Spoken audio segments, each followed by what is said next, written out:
勇者が魔王を倒したという伝説の聖剣。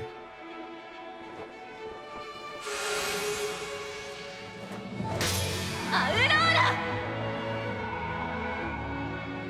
さあ、覚悟なさい。ではそっちはくれてやろう。もともと私の獲物よ。私がそっちを分けてあげるの。そういうこと。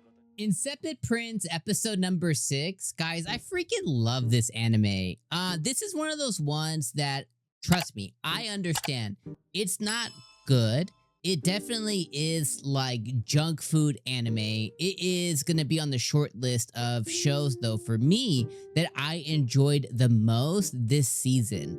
And what's funny is there's a lot of really great shows, and I don't really want to include necessarily some of my favorites because my favorites obviously are going to be Ascendance of a Bookworm because it's my favorite anime of all time, 𝐒𝐻𝐿 Tensei because it's one of my favorite animes of all time, Trapped in a Dating Sim because it's one of my favorite animes of all time. So there's a lot of returning ones that I can't quite put it in the same category.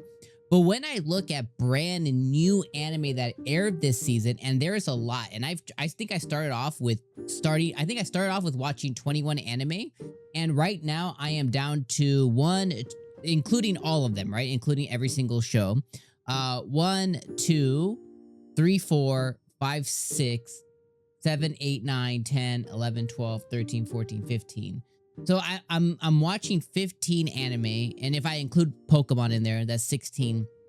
And I think I started off with 21 or 22.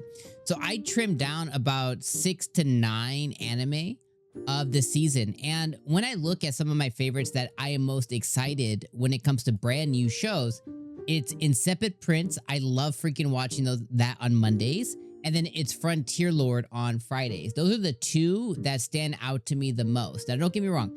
There's still some other bangers in there too that I'm watching. There's one called Heroine Saint, which is like an isekai one, which is extremely cute.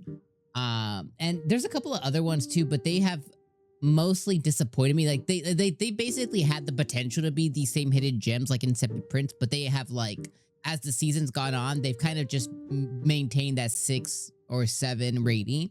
Yeah, so anyways, the reason I want to talk about that is Insipid Prince continues to be one of my favorites of the season, and it's one of the ones I look forward to every Monday, and each episode it doesn't disappoint me, and that's a big deal.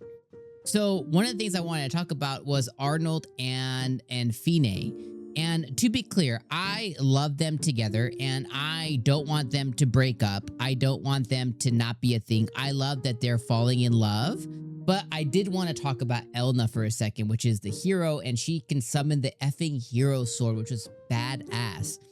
She has and I don't know if it's romantic, okay? So I just want to be clear with that. But she has a certain warmth and love for Arnold. And even though they have a tumultuous back and forth bickering type of a relationship, he has a love for her as well too. He doesn't hate her. You know what I mean? He comes after her and he complains about her, etc. But they're childhood friends. And again, to be clear, I don't want to break up Arnold and 𝐜𝐴 at all, but I would love for Elna to be added to that. I think she would be a incredible like concubine or second wife, however they do it in this world. I think she would be incredible at that. And I really love her for Arnold as well too. Like with 𝐜𝐴 being the emotional support and being his champion to say like he can do the things that he doesn't ever think so. And to be there as his backing, you know, when he needs somebody to cry on or somebody to speak with. Elna, on the other hand, could be that person for him who has the power to defeat his enemies, has the power to tell people no, has the power to change public opinion, right? She has a lot of influence and power, and she also has a certain love for Arnold, so much so that even when he was playing Silver, and he was like, oh, you're talking about the Insipid Prince, when she was talking about her childhood friend, she immediately put the hero sword at his throat, and he's like, oh, okay, crap. My bad, you know what I mean? And I don't even think Arnold was really expecting that reaction from Elna, and that kind of shows you the love she has for him. Again, I don't know if it's romantic, but there is a love there, right? As you can imagine, you grow up with a childhood friend. I never had that, you know, I don't know if maybe you did, but I never had the ability to grow up with somebody who could potentially be a love partner, as you know, from childhood. All of my childhood friends, like, we all moved on, you know, different schools and stuff. So, you know, I never had that. But I imagine that if you had that in this kind of world, that's extremely important. You would want to keep them by your side. Again, if the decision involves sacrificing or not being with Fine because she is best girl, then obviously it just simply doesn't work out. And I would never want to push that agenda. We don't know though. But in this world, it does seem like there might be polygamy in a sense to where you have like, you know, your queen consort or like your queen, and then you have like your consorts or your queen and your concubines. It does seem like, you know, maybe in this noble society, you know, as long as you're not too greedy, it could be a thing to where he could have 1 or 2 or 3 wives kind of thing. So I don't know. It remains to be seen. But regardless, the rest of the episode was awesome. You know, so I just want to make that kind of note that I like Elna quite a bit. But they go on and they take on the vampires.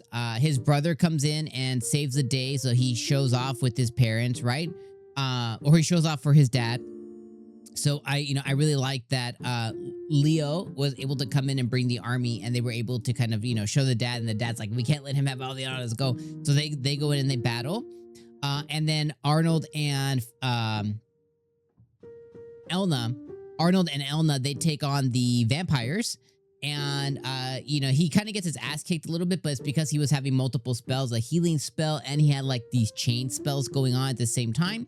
He gets them caught up, and then they do like a big old Kamehameha she summons the hero sword. He does his little, whatever he does with his evil powers, and they have a really cool moment, and they take down the vampires, which is super dope.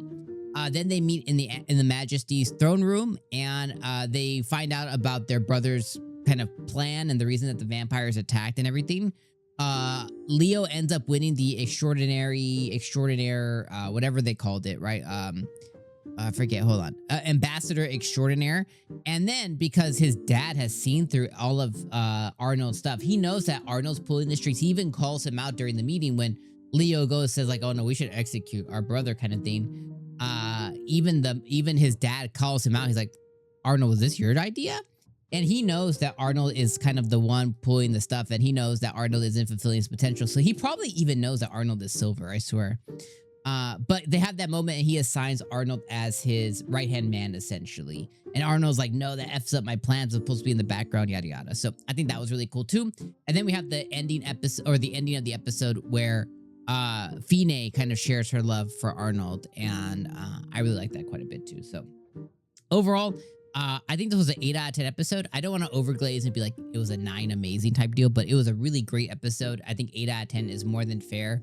I loved it. I'm eating it up, and yeah, I can't wait to watch more. So I'll see you guys next week. Let me know all your thoughts in the comments below. If there's anything specific I missed that I didn't call out, there was, you know, other things that happened in the episode that I'm not going to summarize everything, but if there's something you want to talk about, let me know in the comments, and I'll talk to you guys there. Peace.